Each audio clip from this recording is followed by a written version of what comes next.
ஸ்ரீ பிரம்ம சம்ஹிதை முதல் வச்சனத்தின் விளக்கத்தின் 13ஆம் பகுதி. திக்விஜயத்திற்கு பின்னர் ஜராசந்தனை வெல்ல முடியாதவர் என்று அறிந்த அரசர் யுதிஷ்டிரர் அவரை தோற்கடிக்கக்கூடிய ஒரு வழியை குறித்து சிந்திக்க தொடங்கினார். இதற்கிடையில் மூல பகவானான கிருஷ்ணர் உத்தவர் குறிப்பிட்ட பரிகாரத்தை அவரிடம் கூறினார். இது ஸ்லோகத்திற்கான உரையின் பொழுது உரையாசிரியர்கள் அத்யோ ஹரிஹ ஸ்ரீ கிருஷ்ண, அதாவது மூல ஹரி ஸ்ரீ கிருஷ்ணரே என்று குறிப்பிட்டுள்ளனர். ஸ்ரீமத் பாகவதத்தில் சர்வ மூலத்தன்மையையும் குறிப்பிடுகிறது. அவர் எல்லா அவதாரங்களுக்கும் அவதாரமாக இருப்பது மட்டுமல்லாமல் நித்தியமானவர், அவருக்கு ஆரம்பமில்லை என்பதாலும் அவருடைய மூலத்தன்மை உள்ளது. தாபனியிலும் இது குறிப்பிடப்பட்டுள்ளது.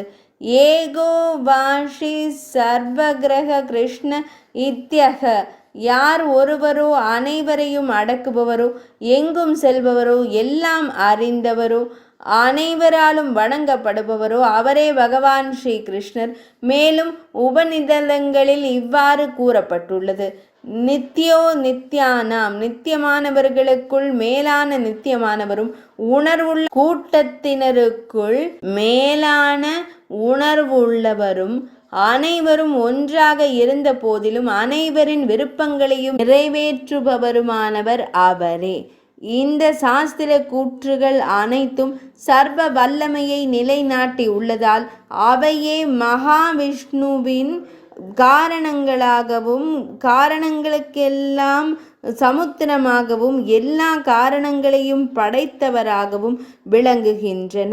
உதாரணமாக ஸ்ரீமத் பாகவதத்தின் 10வது ஸ்கந்தத்தில் தேவகி அன்னை பகவான் ஸ்ரீ கிருஷ்ணரிடம் இவ்வாறு கூறியுள்ளார்.